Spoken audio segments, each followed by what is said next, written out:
The president mixed facts and falsehoods while talking about immigration, gun policy, trade, climate, taxes and other topics. President Trump speaking on Friday at the Conservative Political Action Conference in Maryland. The sanctions are intended to close a loophole in the effort to cut off North Korea's imports of oil and exports of coal. Credit Pete Maravich for The New York Times. President Trump addressed a range of policy issues, from tax cuts to gun policy to immigration, at Friday's annual meeting of the Conservative Political Action Conference. Below is a look at some of the facts and figures he cited that were accurate, false or could use some additional context. The $1.5 trillion in tax cuts that Mr. Trump signed into law in December are not the largest in history. According to previous analysis in the New York Times, they amount to the 12th largest, as a share of the economy. Also, Mr. Trump is not the first president in 45 years to enact tax cuts. Tax legislation was signed into law by Presidents Ronald Reagan, Bill Clinton, George W. Bush and Barack Obama. Further, the cuts passed under Mr. Reagan and Mr. Obama were larger, as a share of the economy, than those recently signed by Mr. Trump.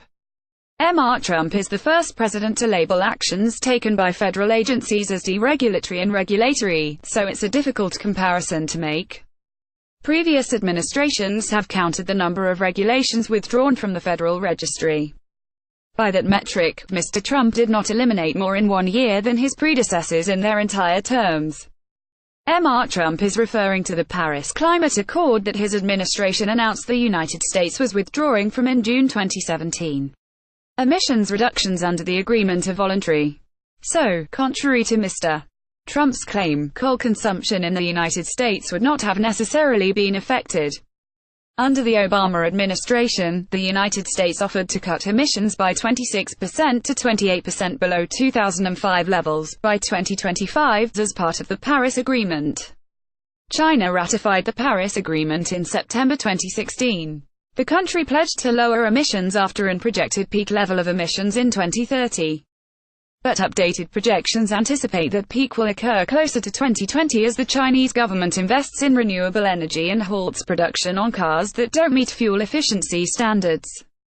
Russia pledged to cut emissions by 25 to 30% below 1990 levels by 2030.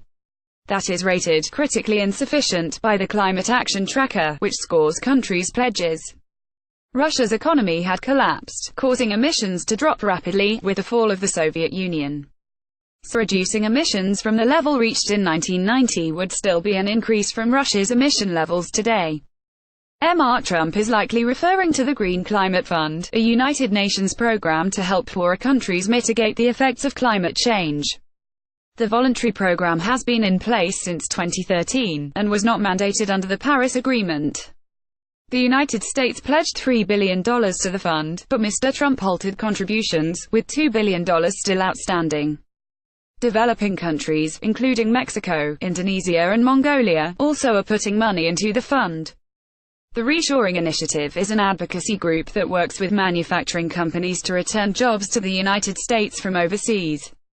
Its website lists dozens of instances when car companies returned manufacturing jobs to the United States over the past decade.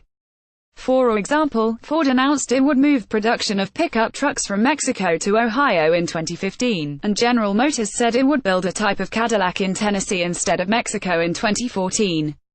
The Iran nuclear deal released about $100 billion, not $150 billion, in previously frozen Iran assets. The United States did not cut Iran a check. Much of that money is also tied up in debt obligations. For example, $20 billion is owed to China for financing projects in Iran. Estimates for the actual amount available to Iran range from $35 billion to $65 billion. Mr. Trump has previously claimed that Apple's $350 investment is the direct result of his tax cuts. But Apple, according to reporting in The Times, was already on track to spend $275 billion over the next 5 years. After the $38 billion tax payment is subtracted, that leaves its new investment at roughly $37 billion over the next 5 years. Mr. Trump is referring to the diversity visa lottery. But foreign governments do not select entrants, rather, millions of individuals enter of their own volition. A computer chooses winners at random and, before receiving a visa, those selected must undergo a screening process that bars criminals and the indigent. In fact, those who have been admitted through the program have higher rates of employment and of finding work in professional and managerial occupations than most other immigrants. It is implausible that Sayfullo Saipov, the suspect in the October 2017 truck attack in Manhattan, enabled 22 to immigrate to the United States. He is a green card holder who immigrated to the United States in 2010 from Uzbekistan, married another Uzbek immigrant in 2013 in Ohio, and fathered 3 children in the United States.